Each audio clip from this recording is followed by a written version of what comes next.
Alright, welcome everyone to the HoLy's show / the Brandon's World. I'm Brandon, also known as HoLy, and I'm here today.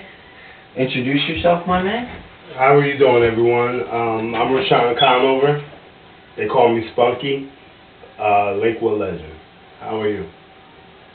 I'm here with Ryshaun today, and we're going to be talking about his life, and we're going to be talking about his career path and everything like that. So let's begin. One-on-one. How are you? Yep. What's going on today? Man? What's up? All man? right, I'm hanging in there. So let's begin with the beginning, which is let's start from where you're from. Originally, I'm from Lakewood, New Jersey. Lakewood, you know what I'm saying? Lakewood, New Jersey. Born and raised, Paul Kimball Hospital, and I grew up in the roughest parts of Lakewood in my era. I was born on, I'm originally from Martin Luther. No, it's alright. Keep going. We're going down, bro. Martin Luther King, you know what I'm saying? John Street, you know what I'm saying? Representing. I'm originally from there. I grew up hard. I grew up tough. I was about maybe 8, 9 years old, middle of the streets, playing basketball, and then all of a sudden, a certain talent came out of me. Didn't know what it was. Didn't know my calling. I didn't know what this was. And I just basically started young at what I was doing. I mean, I was dunking a basketball when I was in like 6th grade, you know, on a 10-foot rim. 6th grade? Brother. Yeah, 6th grade. That's crazy. I was dunking a basketball, and I just learned how to do it. A new talent. Something was brought up to me. And you were taller than all the other kids at that time? Yes. I was about like 5'5", 5'6", something like that, 5'7", something like that in that era. While the other kids were... Yeah, like 4'8". You know what I'm saying? But, you know, something came out of me that no coach could ever teach me. Mm-hmm. Nobody taught me how to play basketball. Mm-hmm. Nobody taught me how to run. It just came natural. It came natural because of where I was brought up from. Mm-hmm. Running was a natural entity in my time. Mm-hmm. You know what I'm saying? Hearing gunshots, hearing fires, hearing everything. Running was natural to me. Mm-hmm. It was like second nature. Like once you heard something. Once I heard something, danger. Get out of town. Get out of Dodge. I was young at that age, and I didn't really know what it was, or you know how what's happening, or mm-hmm. why. I didn't know those parts. Mm-hmm. But as I grew up, I started to learn. My mom, single mother, mm-hmm. you know what I'm saying, raising 2 children mm-hmm. by herself, having to get a job, and she became a nurse. Mm-hmm. You know, that was her calling. She became a nurse. And she took care of us the best way she could, the best way she knew how. And no one ever taught me how to be a man. Mm-hmm. No one. You had to learn on your own. Basically. And my own footsteps. And teach my sister mm-hmm. how to become a woman. How old's your sister? My sister's actually, I'm 37 years old, my sister's 36. Okay. So you're a year older. Yeah. Okay. So we're basically close. Okay. We're basically close. And you know what? That's my ride or die. That's my heart. That's my world. My sister. Mm-hmm. And she basically teaches me now how to grow up and be a man and everything. She teaches me. Mm-hmm. And I respect her for that. I love you, Shauna. That's mm-hmm. my sister to death. And I wouldn't be the man who I am today mm-hmm. if it wasn't for the upbringing of women. Mm-hmm. Your mom, your sister. Yeah, my aunt. Mm-hmm. My aunt Tracy. You know, my aunt Ann. My aunt June. My aunt Susie. All my aunts taught me how to be a man. Mm-hmm. And how to respect women and just be a man. You know, like the one thing that people have to learn about me is that yes, I do have a lot of respect for women. Mhm. Yes, I do. That's my nature. Mhm. That's my calling. Okay. Is to respect women. Because one thing that my mom told me was, you treat a woman how you would want a man to treat me. Mhm. I thought about it. I said, what? As a young kid, you don't think about things like that. Mhm. But my mom, growing up tough, growing up hard, growing up in these streets, Mhm. it was tough. Mhm. So I took that into heed. And I said, you know what?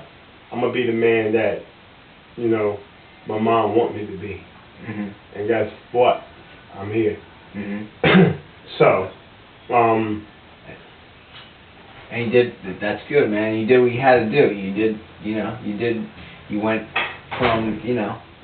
You pretty I much. went from nothing to something. Yeah. You know what I'm saying? Started from the bottom. Now we're here. Yeah, we're here, baby. We're here. We're Started here. from the bottom. Now we're here. So. But make a long story short. See, a lot of people know me, but they don't know me. A lot of people know me. I'm gonna look you in the eye. A lot of people know me, but they don't know me. But I'm here to say that I came a long way. How to treat women, how to do, positive things in my life. Just the variation of things that it just carried on, and it triggered me and said, you know what, Spunk, you got to do something different with your life. Like, look, I can look at you and say, look, I drank a lot. I was an alcoholic at one point in time. I did bad things. I'm not proud of it, no. But you know what? That's the past. This is the future. Yeah. This is what I'm holding now. And I'm not ashamed of my past. No, I'm not. It made me grow. It helped me learn. It helped me evolve, progress, and see what it is in life that I really want. Now I know what I want. And what is that? What I want basically in life is just to be a man and to provide for my family and be that man that my mom, I don't care about nothing else. Just be that man that my mom wants me to be before she passes, and knock on wood. Yeah, for real. That my mom wants me to be. Because at the end of the day, that's all I have. That's all I grew up on. It's your family. Because family is number one. Family is important. Put more on that. But, like I said, man, you can have everything in life. You can have all these glitter and glitz and all this shit chains and watches and all this type of stuff. You can have all that. Take that.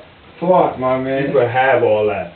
But at the end of the day, when you don't have a peace of mind, you don't have nothing, my brother. And I'm telling y'all firsthand, and that's real talk. That's words of wisdom right there. That's words of wisdom.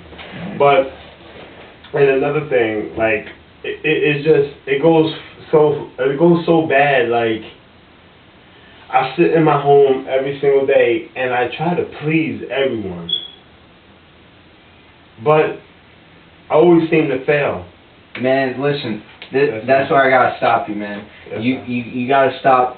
You gotta stop trying to please other people, because I've been trying to do the same recently, and I started to realize very recently that you can't please everyone. Like, it's Valentine's Day. I don't know if you all know.